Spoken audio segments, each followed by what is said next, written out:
900 দিবেন। দেখে মুখ দেবে কিন্তু 600 হইতে দিছো? না 600 হবে না, 600 কেমনে হবে? দিছো নি তাড়াতাড়ি বলো। ঢাকায় চামড়ার দর পাচ্ছেন না ফরিয়ারা। চট্টগ্রামে অর্ধ শত কোটি টাকার বেচা কেনার আশা, সরকার নির্ধারিত দামে বিক্রি হয়নি খুলনায়। কোরবানির বেশিরভাগ বর্জ্য অপসারণের দাবি চট্টগ্রাম সিটি বোর্ডের। অনেক এলাকায় পর্যাপ্ত নালা ও ডাস্টবিন না থাকায় দুর্ভোগ।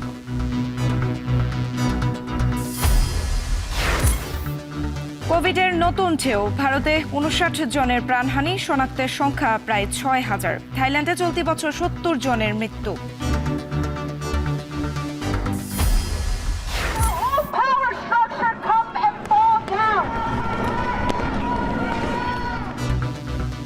অভিবাসন বিরোধী অভিযানের বিরুদ্ধে ক্যালিফোর্নিয়ার লস অ্যাঞ্জেলেসে বিক্ষোভ, পুলিশের সঙ্গে দফায় দফায় সংঘর্ষ।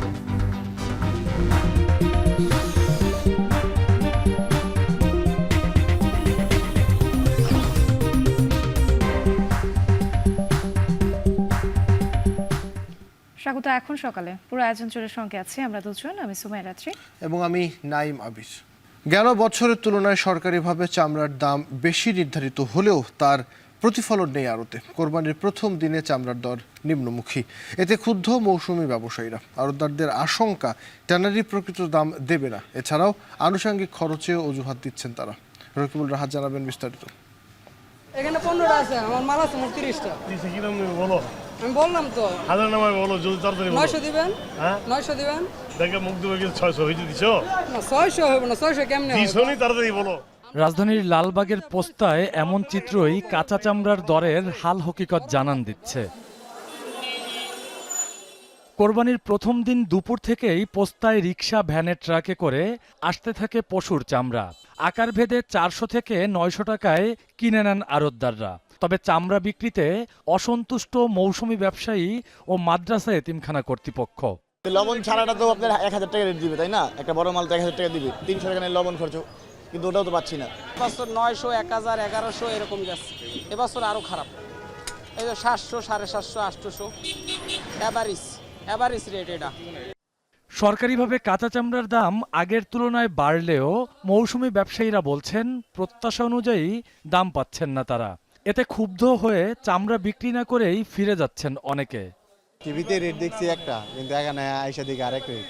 আমাদের বলছে 1100 থেকে 1200 টাকা রেট, এখন আইসা দেখি 750, 800। ট্যানারি মালিকটা কেউ কাঁচা চামড়া নিতেছে না, তারা নিলে তাহলে বুঝা গেত সরকারের রেট অনুযায়ী চলতেছে কিনা।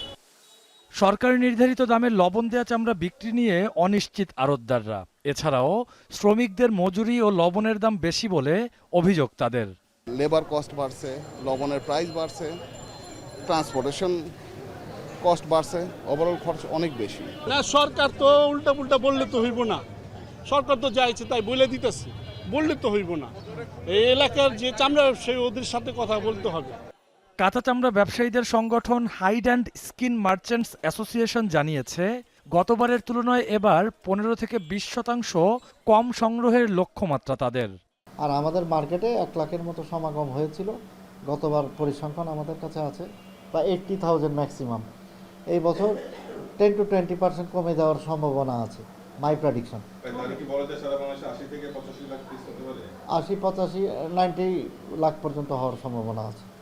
এর আগে কোরবানির পরপরই রাজধানীর বিভিন্ন এলাকা থেকে কাঁচা চামড়া নিয়ে মৌসুমি ব্যবসায়ীরা সায়েন্স ল্যাব সহ বিভিন্ন জায়গায় জড়ো হতে থাকে। আমরা যা দিয়ে কিনছি তার থেকে দাম আরো কম বলতেছে। চামড়াই কিনছি 700 টাকা করে, আমি আর কেমনে 700 টাকা দিব? আমার পরিশ্রম আছে না। আমি যে ঈদের দিন আমি যদি কষাই কাজও করতে যেতাম তাহলে আমি 5-6 হাজার টাকা কামাইতে পারতাম। গত বছর তো এবার আরো কম। এদিকে রাজধানীতে গত বছরের চেয়ে 200 টাকা বাড়িয়ে কাঁচা চামড়ার দাম 1350 টাকা নির্ধারণ করেছে সরকার। রকিবুল রাহাত, এখন, ঢাকা। সরকার এবছর কাঁচা চামড়া ও ওয়েট ব্লো চামড়া রপ্তানির সুযোগের সিদ্ধান্তের কথা জানিয়েছে। এতে আগামীতে চামড়ার সুদিন ফিরবে, ন্যায্য মূল্য পাবেন মাঠের ব্যবসায়ীরা বলে মনে করছেন আড়তদাররা। অন্যদিকে এবছর কোরবানির মৌসুমে বন্দর নগরীতে প্রায় অর্ধশত কোটি টাকার চামড়া বেচে কেনা হবে বলে মনে করছেন তারা। তবে সরকার সিইটিপি ও এলডব্লিউজি সনদ নিয়ে তৎপর হলে চামড়া শিল্প থেকে আরও বৈদেশিক মুদ্রা অর্জন সম্ভব বলে মনে করছেন সংশ্লিষ্টরা। শোয়েব রহমানের প্রতিবেদন। আতুরার ডিপোর এমন ব্যস্ততা চলবে আগামী 3 দিন। মজুদ হচ্ছে দেশের বৈদেশিক মুদ্রা আয়ের মূল্যবান সম্পদ, যা আগামী 2-3 মাস ট্যানারিতে বিক্রি হবে। এবছর জেলায় চামড়া সংগ্রহের লক্ষ্যমাত্রা 3.5 লাখ থেকে 4 লাখ। লক্ষ্যমাত্রা পূরণ হলে এ মৌসুমে অন্তত অর্ধশত কোটি টাকার ব্যবসা হবে বলে আশা করছেন আড়তদাররা। তবে সব চামড়া আতুরার ডিপোর আড়তে আসতে সময় লাগবে সপ্তাহখানেক। একটা সময় দেশ থেকে কাঁচা ও ওয়েট ব্লু চামড়া রপ্তানি হতো, তবে দীর্ঘ প্রায় 30 বছর সেটি বন্ধ ছিল। তবে এবছর কাঁচা চামড়া ও ওয়েট ব্লু চামড়া রপ্তানির সুযোগের কথা জানিয়েছে সরকার। এই সিদ্ধান্তকে সাধুবাদ জানিয়েছেন আড়তদাররা। কাঁচা চামড়া বা এক্সপোর্ট করা যাবে, এরকম ব্লু চামড়া যদি এক্সপোর্ট করা যায় তাহলে ট্যানারির মালিকদের কাছে আমরা জিম্মি হতে হবে না। তো সরকার যে পদক্ষেপটা নিল এটা যদি জারি থাকে, ইনশাআল্লাহ এবছর আমরা সফল না হলেও আগামী বছর কিন্তু আমরা সফল হব। চট্টগ্রামের ট্যানারি আছে কেবল একটি, ফলে সংগ্রহ করা চামড়ার বেশিরভাগ বিক্রি হবে ঢাকার ট্যানারিগুলোতে। আবার ঢাকায় যেসব ট্যানারি আছে তার সিংহভাগের নেই LWG বা সবুজ পরিবেশ সনদ, ফলে তারাও একমাত্র চায়না ছাড়া উন্নত বিশ্বের নামিদামি প্রতিষ্ঠানে চামড়া বিক্রি করতে পারে না। এতে চামড়ার দাম নেমে যায় অর্ধেকে। র মেটেরিয়ালসটা হচ্ছে আমাদের 100% র মেটেরিয়ালসটা আমাদের এখানে, কেন আমরা গুরুত্ব দিচ্ছি না আমি বুঝতেছি না। এটা পুরো গুরুত্ব দেওয়া দরকার, এবং এটা হলে যে কোনো বিদেশি ইনভেস্টর যারা আসতেছে জুতা ফ্যাক্টরিতে, তারা ফ্যাক্টরি করতেছে এখানে, কিন্তু চামড়া নিয়ে আসতেছে ইম্পোর্ট করে বাহির থেকে। কেন? আমাদের এখানে কমপ্লায়েন্স ট্যানারি নাই। তো আমরা যদি এটা থাকতো LWG সার্টিফাইড ট্যানারি, তাহলে আমাদের এখান থেকে তারা কিন্তু আগ্রহী হতো। এদিকে দীর্ঘদিনেও ট্যানারি পল্লীতে CETP চালু না হওয়ায় হতাশা প্রকাশ করছেন দেশীয় ব্যবসায়ীরা। এক হিসেবে দেখা যায় জুলাই 2023 থেকে এপ্রিল 2024 পর্যন্ত 10 মাসে চামড়া রপ্তানি হয়েছে $117.27 মিলিয়ন, আর জুলাই 2024 থেকে এপ্রিল 2025 এই 10 মাসে রপ্তানি হয়েছে $107.61 মিলিয়ন, অর্থাৎ রপ্তানি কমেছে প্রায় $10 মিলিয়ন। চট্টগ্রামে আরও যদি 210টা ট্যানারি হইতো, তাহলে আমি সরকারের কাছে অনুরোধ করবো অন্ততপক্ষে শিল্পপতিকে উৎসাহিত করি। আর 210টা যদি ট্যানারিতে চট্টগ্রামে হয়, তাহলে মানে আমাদের সামনে যে দুর্যোগটা যাইতেছে এই দুর্যোগ থাকতো না, আমরা আগের মধ্যে উজ্জীবিত হতো, সঞ্চল হতাম। সরকার প্রতি বছর কোরবানির সময়টায় বাণিজ্য মন্ত্রণালয়ের অধীনে বিশেষ টিমের মাধ্যমে চামড়া বেচাকেনার কার্যক্রম তদারকি করে থাকে। তবে ট্যানারি মালিকদের কাছে চামড়া বিক্রির সময় ন্যায্য মূল্য না পেলে এই টিম থেকে তেমন সহযোগিতা পাওয়া যায় না বলে অভিযোগ করেন আড়তদাররা। শোয়েব রহমান, এখন, চট্টগ্রাম। খুলনায় কোনো গুদাম বা সংরক্ষণাগার না থাকায় চামড়ার ব্যবসার অনেকটাই বেহাল দশা। কোরবানির পশুর চামড়া বেচাকেনায় হতাশার ছাপ ক্রেতা বিক্রেতাদের মুখে। সরকার নির্ধারিত দামে বিক্রি হয়নি চামড়া। এবছর দাম ও মান নিয়ে সন্তুষ্ট নন ব্যবসায়ীরাও। হিলাল মোল্লার ক্যামেরায় আরও জানাবেন রামিম চৌধুরী। প্রতি বছর কোরবানির সময় জমজমাট হয়ে ওঠে চামড়ার বাজার, তবে হতাশা যেন পিছু ছাড়ছে না খুলনার চামড়া ব্যবসায়। সরকারের বেঁধে দেওয়া দামের সাথে মিল নেই কোনো জায়গায়। এবারের ঈদে 1.5 থেকে 2 লাখ টাকার একটি গরুর কাঁচা চামড়া ব্যবসায়ীদের কাছে মাত্র 400 থেকে 500 টাকায় বিক্রি করতে হচ্ছে।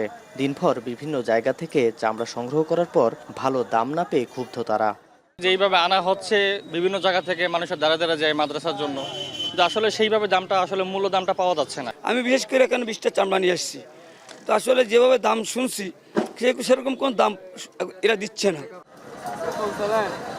খুলনা নগরীর শেখপাড়া এলাকায় রাস্তার উপরে চামড়ার হাট বসে প্রতি বছর ঈদে, আর ঈদের দিন সকাল থেকেই ব্যবসায়ীরা লেগে পড়েন চামড়া সংগ্রহের কাজে।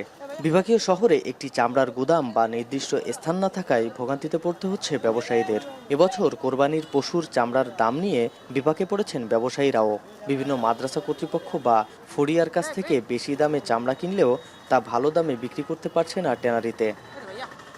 আর সবচেয়ে বড় সমস্যা তো খুলনা একটা বিভাগীয় শহর, আমাকে একটা মার্কেট নেই, লক্ষ লক্ষ চামড়ার এই রাস্তায় কেনাকাটা করা হচ্ছে।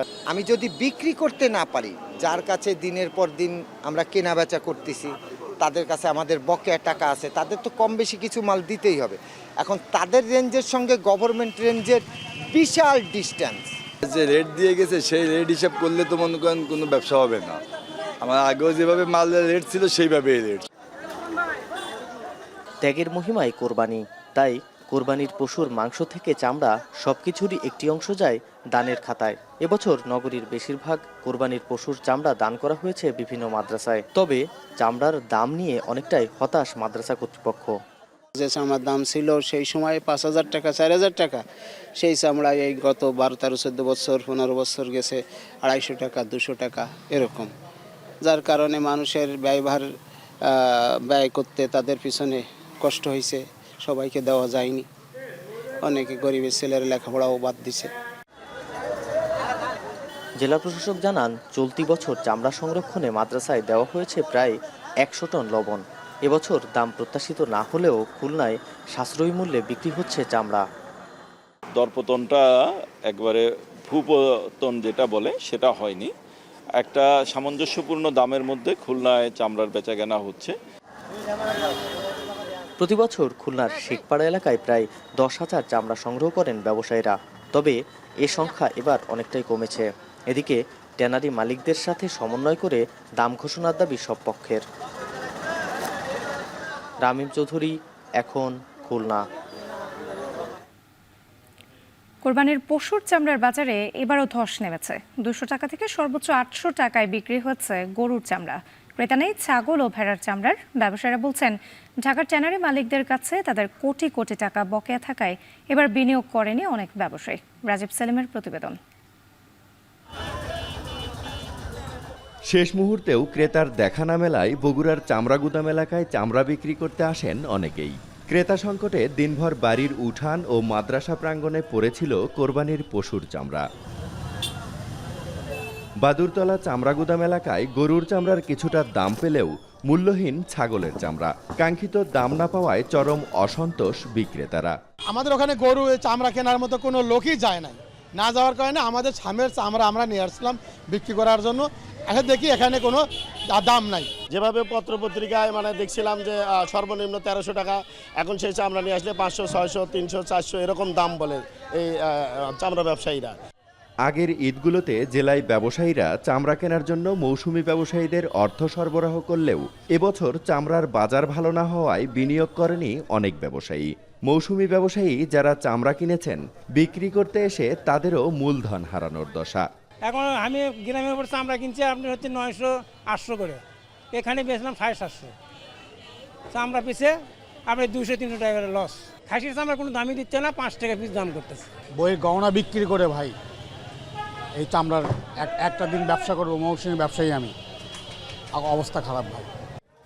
একই অবস্থা নাটোরের কোরবানির পশুর চামড়ার বাজারেও। সরকার নির্ধারিত দামে চামড়া কিনছেন না কোনো আড়তদারি। যার যার ইচ্ছামতো দাম হাঁকিয়ে চামড়া কিনছেন তারা। ঢাকার বাইরে 1100 হইতে 1150 টাকা লবণযুক্ত চামড়া, কিন্তু কাঁচা চামড়া আমাদের এখানে বেচা কিনা হইতেছে 1000 টাকা, 900 টাকা, 1100 টাকা, অর্থাৎ সরকারের বেঁধে দেওয়া দামের চেয়েও বেশি বেচা কিনা হইতেছে। মৌসুমী ব্যবসায়ীরা যেটা অভিযোগ করতেছে, এই অভিযোগের কারণ হচ্ছে তারা চামড়ার সম্পর্কে যথাযথ জ্ঞান না থাকার কারণে চামড়ার যে বর্তমানে একটা ডিজিজ আছে লাম্পি, এবং ওই চামড়ার ওজন যদি 12-13 কেজি হয় 15 টাকা হিসাবে বিক্রি আসবে 200 টাকা। অর্থাৎ এই চামড়া আমরা কোনো টাকা দিয়ে কিনবো না এবং ফ্রিতে দিলেও আমরা নিব না, কারণ এর মধ্যে লবণ যা তা করবো এবং লেবারের যে কস্টিংটা সে টাকা তো আমরা পাবো না। ঈদুল আজহার মৌসুমে দেশে যে পরিমাণ চামড়া সংগ্রহ করা হয় তার 20 থেকে 30 ভাগ পূরণ করে নাটোরের চামড়া। এবছর প্রায় 5 লাখ গরুর চামড়া সংগ্রহ করার লক্ষ্য নির্ধারণ করেছেন ব্যবসায়ীরা। রাজীব সেলিম, এখন বগুড়া। পশু বর্জ্য সংগ্রহে এবার প্রতিশ্রুতির অনেকটুকুই পূরণের দাবি চট্টগ্রাম সিটি কর্পোরেশনের। বিশেষ করে নগরের মূল সড়কের বেশিরভাগ বর্জ্য অপসারণ করেছে 4000-এরও বেশি পরিচ্ছন্নতা কর্মী। তবে এখনো পর্যন্ত অনেক এলাকায় পর্যাপ্ত ডাস্টবিন ও নালা নর্দমা না থাকায় আবর্জনা ও দুর্গন্ধের দুর্ভোগ রয়েছে। বিস্তারিত জানাবেন ফয়সাল করিম। প্রতি কুরবানির ঈদে এই নগরে বৃষ্টি আশীর্বাদ হয়ে এলেও এবার দিনভর চোখ রাঙিয়েছে রোদেলা আকাশ। পশু কুরবানির পর রক্ত ও বর্জ্য সরাতে তাই বাড়তি বেগ পেতে হয়েছে নগরবাসী ও পরিচ্ছন্ন কর্মীদের। নগরের বিভিন্ন স্থানে দিনের শুরুতে পশু কোরবানি শুরু হলেও বর্জ্য অপসারণের তৎপরতা চোখে পড়ে সকাল 8টা থেকে। কর্পোরেশনের মাঠ পর্যায়ের কর্মীরা অলিগলির মুখ থেকে 3 ধাপে চালায় বর্জ্য সংগ্রহের কাজ। প্রতিদিন এক শিফট কাজ করলেও কুরবানির এই সময়ে তাদের বাড়ে দায়িত্বের বোঝা। পুরো আমাদের সাইড এক মাথা তো শুরু করে মানে করতে করতে করতে আজ লাশ মাথা যাইতে পারি না, কিন্তু মানে আর গাড়ি আনলে মানে লাশ হবে, এভাবে মানে 3-4 বার নিতে হবে, সারাদিন নিতে হবে। আজকে অনেক, আমরা এমনি তো 3 গাড়ি 4 গাড়ি মারি, আজকে তো প্রায় 12-15 গাড়ি হবে। আর তারপর আমাদের এখানে আরো 2-3টা ইয়া আছে, গরু আছে আরো ফালানের। চট্টগ্রামে বর্জ্য ব্যবস্থাপনা একটি চ্যালেঞ্জের নাম। সেখানে এবার 10 থেকে 12,000 টন বর্জ্য যোগ হয় উদ্বেগ ছিল বেশি। যদিও নগরের পথঘাট সড়কে এবার সকাল থেকে মাঠে নামে কর্পোরেশনের 4,200 কর্মী। পরিচ্ছন্ন কাজে গতি দেয় 3.5 শতাধিক যান। বর্জ্য সরিয়ে নিতে দেখা যায় স্থানীয়দের সহায়তাও। আমরা যেটা আশা করেছিলাম তার চেয়ে অতি দ্রুত আমরা বর্জ্য অপসারণে সমর্থ হয়েছি। 5টা গাড়ি আছে, 6টা গাড়ি কাজ করতেছে, 2টা টমটম কাজ করতেছে, আর আপনি তো দেখছেন কন্টেনার মুভার, এরপরে পেলোডার আসবে, স্পেশাল টিম আসবে। আমার ওয়ার্ডের লোকসহ মিলাই প্রায় চকবাজার ওয়ার্ডে 200 জনের মতো সব কাজ করতেছে। সিটি কর্পোরেশনের কর্মকর্তাদের দাবি, নগরের বেশিরভাগ মূল সড়ক ও অলিগলিতে বেলা 12টার মধ্যে 40% বর্জ্য সংগ্রহ হয়। বেলা বাড়ার সাথে সাথে অধিকাংশ বর্জ্য অপসারণ করেন পরিচ্ছন্ন কর্মীরা। এ নিয়ে স্বস্তি দেখা দেয় জনমনেও। এত দ্রুত এত সুন্দর বর্জ্য যে অপসারণ হয়েছে আমার খুবই ভালো লেগেছে। আমরা সমস্ত জায়গায় গাড়িগুলো মোটামুটি মসিবেটে করার জন্য আমরা 3 ধাপে কাজ করতেছি। ডোর টোটোর কালেকশনও আছে, টমটম আছে, আবার আমার বড় গাড়ি আছে। চেষ্টা করি যদি জনগণ একটু সচেতন হয়, যদি ওরা যদি বিভিন্ন জায়গায় যদি রাস্তাঘাটে ফেলে আমাদেরকে খবর দিলে হবে, আমরা যে কোনো মতো আমরা এগুলো নিয়ে আসবো। যে নগর কর্তৃপক্ষকে প্রতিদিন 3,000 টন বর্জ্য সংগ্রহের চ্যালেঞ্জ নিতে হয়, সেই সিটি কর্পোরেশন কোরবানিকে ঘিরে নিয়েছে 10,000 টন বর্জ্য সংগ্রহের চ্যালেঞ্জ। সেই চ্যালেঞ্জ মোকাবেলায় নগরের মূল সড়ক ও অলিগলি থেকে বর্জ্য সরাতে কর্পোরেশন তাদের প্রতিশ্রুতির অনেকটুকুই বাস্তবায়ন করতে পারলেও বাদ সেধেছে বেশ কিছু এলাকায় পর্যাপ্ত ডাস্টবিন ও নালা নর্দমার অভাব, যে কারণে বাড়তি চাপ দেখা গেছে। এমন বড় ডাস্টবিনগুলোতে অনেক এলাকায় দীর্ঘস্থায়ী হয়েছে দুর্গন্ধ। এখানে ডাস্টবিন না থাকার কারণে সামান্য কিছু সমস্যা দেখা যাচ্ছে। যদি ডাস্টবিন থাকতো তাহলে এই সমস্যাও থাকতো না, সাথে সাথে বর্জ্য পরিষ্কার হয়ে যেত। মেয়র জানান, নির্ধারিত সময়ের মধ্যে বর্জ্য অপসারণের যে লক্ষ্য ছিল তা অনেকটুকুই পূরণ হয়েছে। যদিও নগরে মাত্র 2টি ডাম্পিং ইয়ার্ডে বাড়তি বর্জ্য না ধরায় নন্দীরহাটে নতুন ইয়ার্ড ব্যবহারের আশ্বাস তার। ম্যাক্সিমাম জায়গায় আমি যখন 1-1:30টার দিকে বিভিন্ন জায়গায় ঘুরে আসছিলাম, ম্যাক্সিমাম জায়গায় তারা কিন্তু ক্লিন করে ফেলেছে। আমাদের যে ডাম্পিং ট্রাকগুলো আছে সেখানে আমরা আজকে বাড়িয়ে দিয়েছি প্রায় 160-170টার মতো, সেটা একসাথে এই পরিচ্ছন্ন কার্যক্রমের আওতায় আছে। রোববারও পশু কোরবানি এবং বায়েজিদ এলাকায় চামড়ার আড়তগুলো থেকে যে বর্জ্য হবে তা অপসারণেও সিটি কর্পোরেশন প্রস্তুত আছে বলে জানান মেয়র। ফাইসাল করিম, এখন চট্টগ্রাম। চট্টগ্রাম নগরের অধিকাংশ এলাকা থেকে পশুর বর্জ্য অপসারণ করা হলেও এখনও বেশ কিছু অলিগলিতে ছড়িয়ে ছিটিয়ে আছে বর্জ্য। এদিকে ময়মনসিংহের 33টি ওয়ার্ডের বেশিরভাগ জায়গায় বর্জ্য অপসারণ করা হলেও অলিতে গলিতে পড়ে আছে বর্জ্য। এ নিয়ে আরও জানাতে চট্টগ্রাম নগরের হামসারবাগ এলাকা থেকে যুক্ত হয়েছেন ফাইসাল করিম ও ময়মনসিংহের চরপাড়া এলাকা থেকে যুক্ত হয়েছেন ইমতিয়াজ আহমেদ। প্রথমে চলে যেতে চাই চট্টগ্রামে ফাইসালের কাছে। ফাইসাল, মূল সড়ক থেকে বর্জ্য অপসারণে অনেকটা প্রত্যাশা পূরণ হয়েছে, তবে অলিগলির চিত্র এখন কেমন দেখছেন?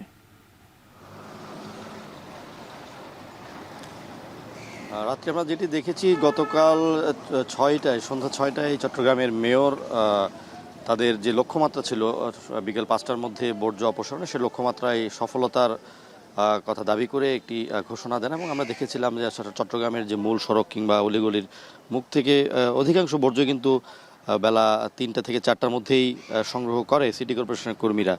এবং আমরা দেখেছিলাম আসলে এই বর্জ্যগুলো 3 ধাপে তারা নিয়ে যান চট্টগ্রামের যে ডাম্পিং ইয়ার্ডগুলো আছে। তবে কিছু কিছু এলাকায় আসলে দেখেছি যে রাতের বা সন্ধ্যার দিকে অনেক বর্জ্য রয়ে যায়, বিশেষ করে যারা দুপুরের দিকে পশু জবাই দিয়েছেন সে তেমন এলাকা বা তেমন পশুর বর্জ্য কিন্তু অনেক এলাকায় থেকে গিয়েছে। এবং রাতেও কিন্তু আমরা দেখেছি যে পশুর যে রক্ত কিংবা হাড়গোড় সেগুলো কিন্তু ছড়িয়ে ছিটিয়ে আছে। এক্ষেত্রে পথের কুকুর বা যে কুকুর বিড়ালের যে এই পশুর যে বর্জ্য সেগুলো নিয়ে কিন্তু তাদের খাদ্য হিসেবে যেহেতু ব্যবহৃত হয় বা যেহেতু তারা সেগুলো খেয়ে থাকে, সে কারণে আমরা দেখেছি সেগুলো কিন্তু ছড়িয়ে ছিটিয়ে যাচ্ছে পরিবেশে। এবং যেসব এলাকায় সংগ্রহিত বর্জ্য আছে সেগুলো কিন্তু নালা নর্দমার সাথে মিশে যাচ্ছে। আমরা আছি চট্টগ্রামের হামজারবাগ এলাকায়, যেখানে আসলে দেখা যাচ্ছে কি চামড়ার যে আড়তগুলো আছে সেগুলোকে ঘিরে প্রচুর বর্জ্য কিন্তু তৈরি হচ্ছে প্রতি মুহূর্তে। এবং এই বর্জ্যগুলো কিন্তু সাথে সাথে সংগ্রহ করা হচ্ছে না, যে ক্ষেত্রে দেখা যাচ্ছে কি পশুর যে চামড়া আছে কিংবা অবশিষ্ট অংশ আছে সেগুলো কিন্তু পরিবেশে এক ধরনের দূষণ তৈরি করছে। বিশেষ করে পশুর যে চামড়া কিংবা পশুর যে অবশিষ্টাংশ থাকে সেগুলো থেকে প্রচুর পরিমাণ মিথেন গ্যাস উৎপন্ন হয় এবং প্রচুর কার্বন ডাইঅক্সাইড থেকে শুরু করে নাইট্রোজেন অক্সাইড পরিবেশের জন্য যে ক্ষতিকর উপাদানগুলো আছে, পরিবেশের যে ক্ষতিকর গ্যাসগুলো আছে সেগুলো কিন্তু পরিবেশে মিশে যাচ্ছে। এবং সিটি কর্পোরেশন কিন্তু আসলে বলেছিল যে এই ধরনের যে বর্জ্যগুলো আছে, বিশেষ করে চামড়ার ব্যবসাকে ঘিরে যে ধরনের বর্জ্যগুলো তৈরি হয় সেগুলোর তারা দ্রুত সংগ্রহ করার জন্য এক ধরনের প্রতিশ্রুতি গতকাল দিয়েছিলেন। কিন্তু আমরা আসলে দেখছি যে চামড়ার আড়তকে ঘিরে বা চামড়ার যে এখানে যেই মৌসুমী ব্যবসায়ীরা আছেন তাদের ফেলে দেওয়া অবশিষ্টাংশ ঘিরে আসলে কিন্তু ব্যাপক পরিবেশ দূষণ হচ্ছে এবং সিটি কর্পোরেশনের কর্মীরা কিন্তু এখনও কিন্তু সেগুলো সংগ্রহ করছে না। রাত্রি চট্টগ্রামের খবর শুনছিলাম, এবার যেতে চাই ময়মনসিংহে ইমতিয়াজের কাছে। ইমতিয়াজ, মূল সড়কগুলোতে বর্জ্য অপসারণ করা হলে অলিগুলির চিত্রগুলো কেমন দেখছেন?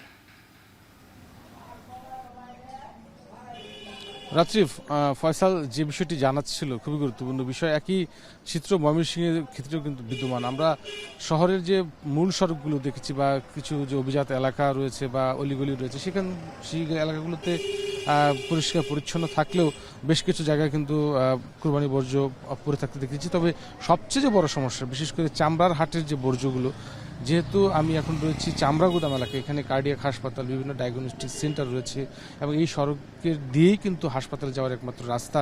সুতরাং গুরুত্বপূর্ণ একটি সড়কের মাঝখানে চামড়ার যে অবশিষ্ট অংশটুকু রয়েছে, শিং বা লেজ বা সেগুলো কিন্তু আস্তে আস্তে এখন পচে যাচ্ছে। সেগুলো রাত থেকে যে পড়ে আছে এখানে বিচ্ছিন্নভাবে রাস্তায়, একদিকে যেমন চরম দুর্গন্ধ ছড়াচ্ছে, অন্যদিকে দুর্ভোগে পড়ছে সাধারণ এখানে যাত্রীরা আসা যাওয়া করে এবং দেখতে পাচ্ছি এগুলো কিন্তু পড়ে আছে, যেটা সিটি কর্পোরেশন আমাদেরকে কালকে তাদের যখন কার্যক্রম তারা উদ্বোধন করেন তখনই কিন্তু সিটি কর্পোরেশনের ভারপ্রাপ্ত নির্বাহী কর্মকর্তা তিনি আমাদেরকে জানিয়েছিলেন রাত 8টার মধ্যে শহরের সকল কোরবানির বর্জ্যগুলো যেগুলো রয়েছে সেগুলো অপসারণ করা হবে। তবে আমরা দেখছি সকাল 8টা বাজতে চলছে, এখনও পর্যন্ত কিন্তু সেই জায়গাগুলোতে কাজ করা হচ্ছে না। যদিও আমি যেটা আগেও বললাম যে কিছু অভিজাত এলাকা বা বিভিন্ন অলিগুলিতে কোরবানির যে অন্যান্য বর্জ্যগুলো আছে সেগুলো কিন্তু অপসারণ ইতিমধ্যে হয়েছে। কিন্তু সকালে আমরা দেখতে পাচ্ছি যারা ঝাড়ুদার রয়েছেন সরকার সিটি কর্পোরেশনে তারা নিয়মিত ঝাড়ু দিয়েছেন, কিন্তু এখানে হাটে আসার পর বিশেষ করে চামড়ার হাটগুলোতে যে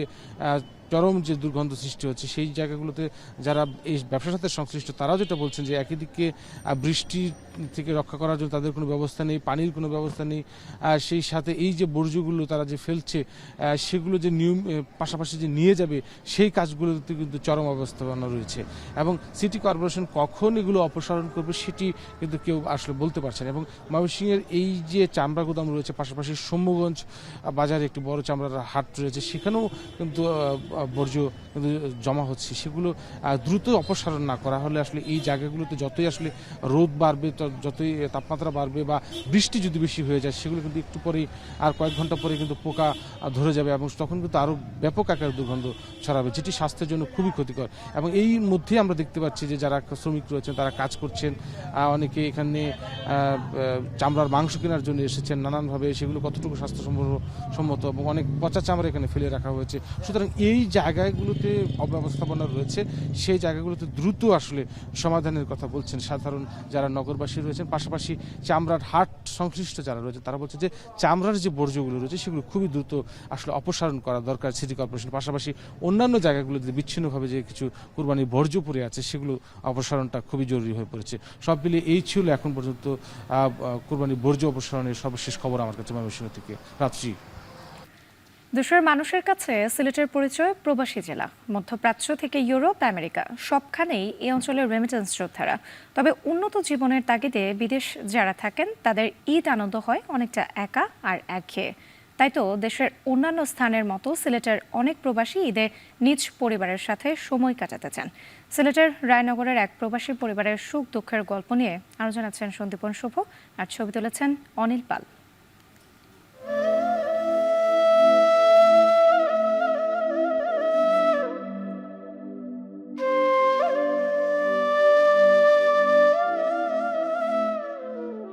সিলেটের রায়নগরের বসুন্ধরা এলাকার এই বাসায় এবারের ঈদ এসেছে যেন ভিন্ন রঙে রঙিন হয়ে। মা বাবা সহ পরিবারের অন্যান্য সদস্যদের সাথে ঈদ উদযাপন করতে সবাইকে চমকে দিয়ে দেশে আসেন যুক্তরাজ্য প্রবাসী আলতাফ হোসেন ও তার পরিবার। দীর্ঘদিন পর যুক্তরাজ্য প্রবাসী ছেলেকে পেয়ে বৃদ্ধ মা বাবার মুখে ফুটেছে সুখের হাসি। আদরের সন্তানের সাথে ঈদ কেমন কাটিয়েছেন জানতে চাইলে আলতাফ হোসেনের বাবা মা হয়ে পড়েন অনেকটাই আনন্দে অশ্রুসিক্ত। এই 2.5 বছরের ভিতরে আমরা যে ঈদ করছি এই সময় একা একি করছি, আনন্দ লাগছে না, উৎসাহ লাগছে না। এখন তো তারাও খুব খুশি হয়েছে। রকল ফলা আইব আইব আশার উপরে রইল। আমি স্বপ্নে দেখি আজ তাম দিকাইছে না, মনে আনন্দ লাগে, খুশি লাগে। এদিকে উন্নত জীবনের আশায় বিদেশে পাড়ি জমালেও মন সবসময় দেশের মাটিতে পড়ে থাকে বলে জানান আলতাফ হোসেন।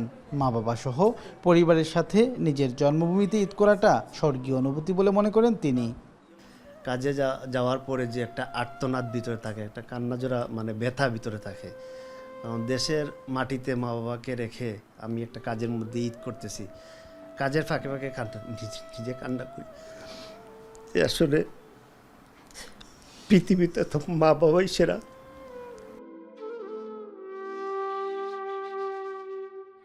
একই অনুভূতি আলতাফ হোসেনের সহধর্মিণী যুক্তরাজ্য প্রবাসী মুসান্না চৌধুরীরও। দেশের ঈদটাই সব থেকে বেস্ট, আর সব থেকে বড় কথা হচ্ছে গিয়ে সবার সাথে একসাথে থাকা, একটা ঈদ উদযাপন করা, সময় পাস করা, এইগুলোই তো মানে আমার কাছে বেশি মুখ্য মনে হয়। এই প্রবাসী দম্পতি দেশে আসায় ঈদের আনন্দ বহুগুণ বেড়ে গেছে বলে জানান তাদের পরিবারের অন্যান্য সদস্যরাও। ঈদ তো ঈদ না, তারার পাইয়া আমরা ঈদের খুশি আর 3-4 গুণ বাড়ি গেছে। আর লোকে কষ্টও লাগে, আবার যাওয়ার সময় খারাপ লাগবো। ঈদের সময় যে ওনারা আমাদেরকে একটা সারপ্রাইজ দিয়েছেন, আমরা অনেক খুশি, আমাদের পরিবারটা অনেক খুশি, পরিবেশের সব পরিবেশটা পাল্টে গেছে। এদিকে প্রবাসী অন্য ছেলেদের সাথেও ভিডিও কলে মা বাবার আলাপ বলে দেয় তাদের কাছে কতটা ভালোবাসায় জড়িয়ে থাকেন প্রবাসী সন্তানেরা। বিদেশের নিঃসঙ্গ ঈদ কাটিয়ে যখন দেশে আসেন প্রবাসীরা, তখন তারা খুঁজে পান ঈদ উৎসবের প্রকৃত রং। এমন চিত্র শুধু সিলেট রায়নগরের আলতাফ হোসেনের বাড়িতে নয়, বরং সকল প্রবাসীদের পরিবারেই চলে এমন দৃশ্য। সন্দীপন শুভ, এখন সিলেট। শরীয়তপুরের জাজিরার মাঝিরঘাট এলাকায় পদ্মা নদীর তীর রক্ষা বাঁধে ধসে গেছে 200 মিটার এলাকা। এতে হুমকিতে পুরো বাঁধ, আতঙ্কে ঘরবাড়ি সরিয়ে নিচ্ছেন স্থানীয়রা। এ নিয়ে বিস্তারিত জানতে চাই, মাঝিরঘাট থেকে যুক্ত হচ্ছেন সহকর্মী কাজী মনিরুজ্জামান। মনির, ভাঙন ঠেকাতে প্রশাসনের পক্ষ থেকে কি ব্যবস্থা নেওয়া হয়েছে এবং একই সাথে জানাবেন কি পরিমাণ ঘরবাড়ি এই ভাঙনের হুমকিতে রয়েছে? আবির, গতকাল ঈদের দিনেই কিন্তু এই ভাঙনের দেখা দিয়েছে। দুপুর 12টার পর থেকেই এই তীররক্ষা বাঁধের প্রায় 200 মিটার এলাকায় কিন্তু এই ভাঙন দেখা দিয়েছে এবং এর ফলে কিন্তু স্থানীয়দের মাঝে আতঙ্ক দেখা দিয়েছে। এই গতকালকে ভাঙন দেখা দেয়, কিন্তু এখনো পর্যন্ত পানি উন্নয়ন বোর্ড বা স্থানীয় কোনো প্রশাসন এই বিষয়ে কোনো পদক্ষেপ নিয়েছে এমনটা কিন্তু আমরা এখনো দেখছি না। তবে আমি একটু জানিয়ে রাখি যে এই বাঁধটি 2012-13 সালের দিকে এই পদ্মা সেতুর কনস্ট্রাকশন ইয়ার্ড রক্ষা বাঁধ হিসেবে বিবিএ বাংলাদেশ সেতু কর্তৃপক্ষ নির্মাণ করেছিল এবং এরপর থেকে প্রায় 13 বছর চলে গেছে এই বাঁধটি নির্মাণের, এবং বাঁধটির নিচের যেই মাটি সরে গেছে এবং এই মাটি সরে যাওয়ায় বাঁধটি ঝুঁকিপূর্ণ, এমনটাই কিন্তু পানি উন্নয়ন বোর্ড বলছে। তারা বলছে যে বিবিএ এবং পানি উন্নয়ন বোর্ড উভয়ই এটি সমীক্ষা করেছেন এবং মাটি সরে যাওয়ায় পুরো বাঁধটি ঝুঁকিপূর্ণ।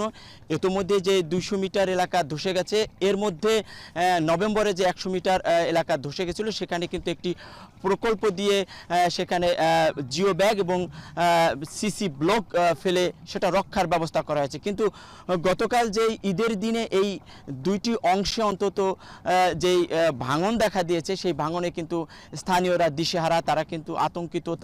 তাদের যেই আলমখার কান্দি এবং মাতবর কান্দি, এই দুই কান্দির মানুষ কিন্তু নদী তীরবর্তীর যে তাদের বসত ভিট আছে সেগুলো সরিয়ে নিচ্ছে এবং তারা এই বাঁধটি দ্রুত সময়ের মধ্যে নির্মাণের দাবি জানিয়েছেন।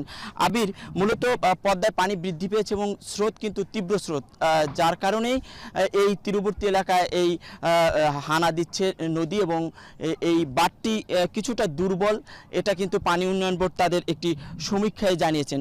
তো ধীরে ধীরে বাঁধের অংশগুলো আমরা লক্ষ্য করছি যে ভাঙছে এবং মানুষ আতঙ্কিত হচ্ছে এবং মানুষ কিন্তু তাদের ঘর বাড়ি সরিয়ে নিচ্ছে। তাদের যে ঈদের একটি আনন্দ, সেই আনন্দও কিন্তু এই এলাকায় দেখা যাচ্ছে না। অর্থাৎ আমরা দেখছি যে এই বাঁধের একটি অংশে কিন্তু সাত্তার মাতবর এবং মঙ্গল মাঝি নামে একটি বাজার রয়েছে, যেখানে 2 শতাধিক ব্যবসা প্রতিষ্ঠান রয়েছে। সেই ব্যবসায়ীরাও কিন্তু আতঙ্কিত। তারা বলছেন যে এই অঞ্চলটি রক্ষার জন্য এই বাঁধটি একটি স্থায়ী বাঁধ দেওয়া প্রয়োজন।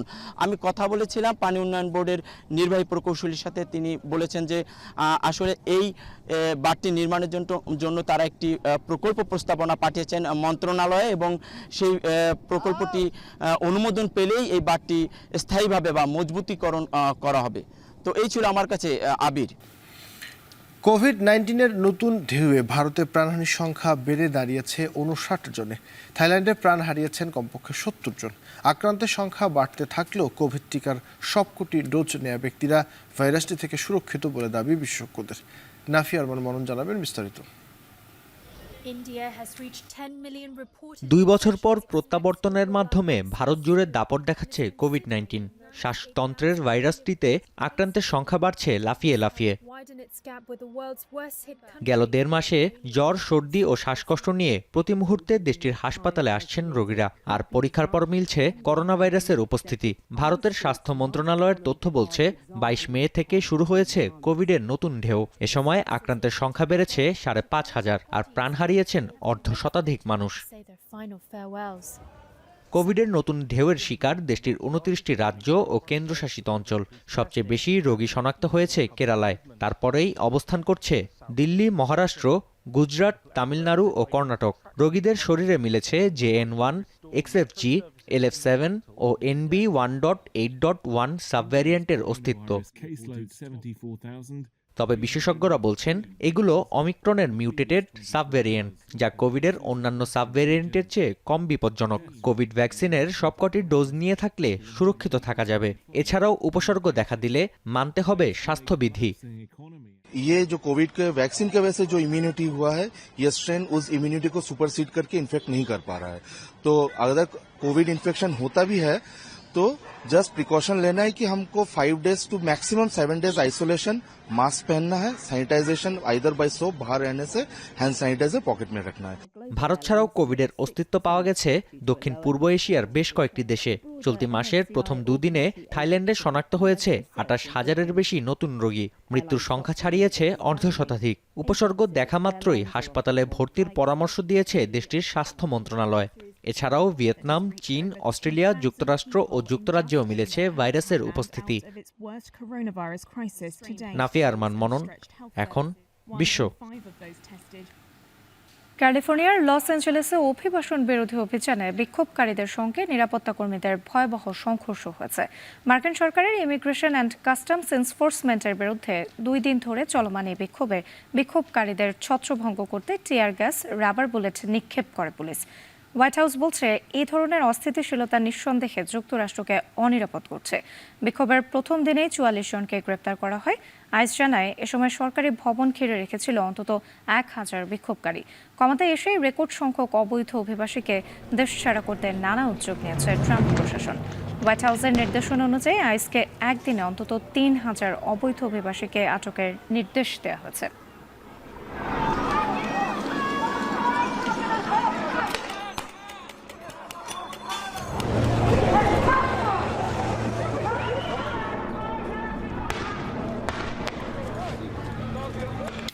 অবকাশ যাপনে এসে রীতিমতো গলে যাচ্ছেন সংযুক্ত আরব আমিরাতের জমকরা শহর দুবাইতে আসা পর্যটকরা। গ্রীষ্ম মৌসুমের তীব্র গরমে ঘর থেকে বের হচ্ছেন না বাসিন্দারা।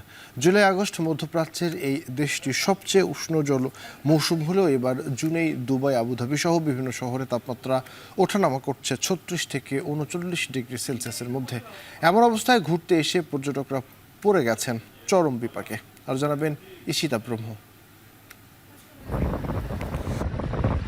সংযুক্ত আরব আমিরাতের সবচেয়ে জনপ্রিয় শহর দুবাই। পারস্য উপসাগরের দক্ষিণ পূর্বাঞ্চলীয় এই শহরে প্রতি বছর আসেন লাখ লাখ পর্যটক। দুবাইয়ের অর্থনীতির অনেকাংশই নির্ভর করে পর্যটন খাতের উপর।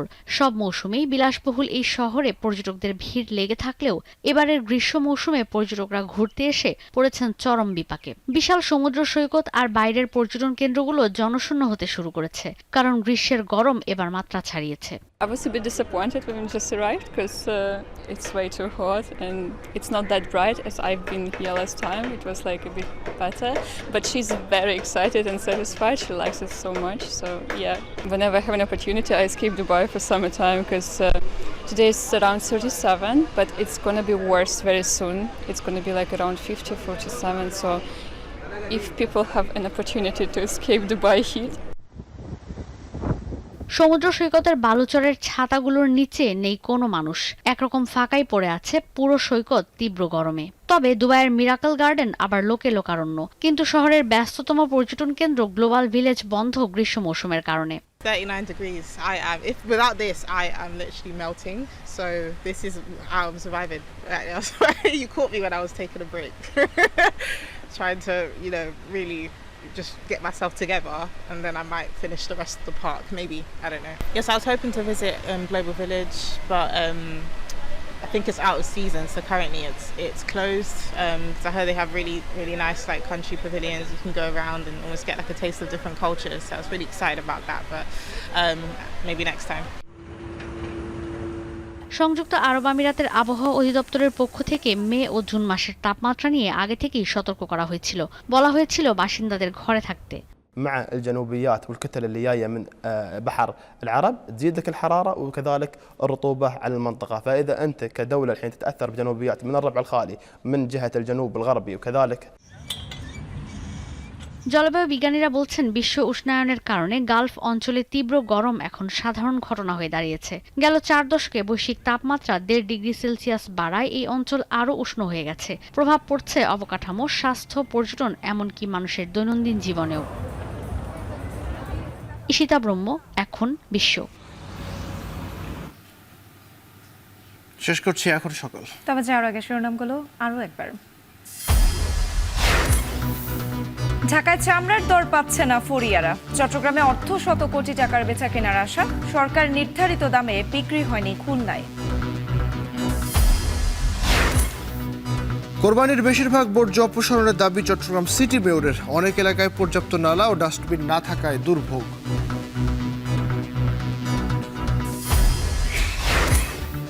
কোভিডের নতুন ঢেউ, ভারতের 59 জনের প্রাণহানি, শনাক্তের সংখ্যা প্রায় 6000। থাইল্যান্ডে চলতি বছর 70 জনের মৃত্যু।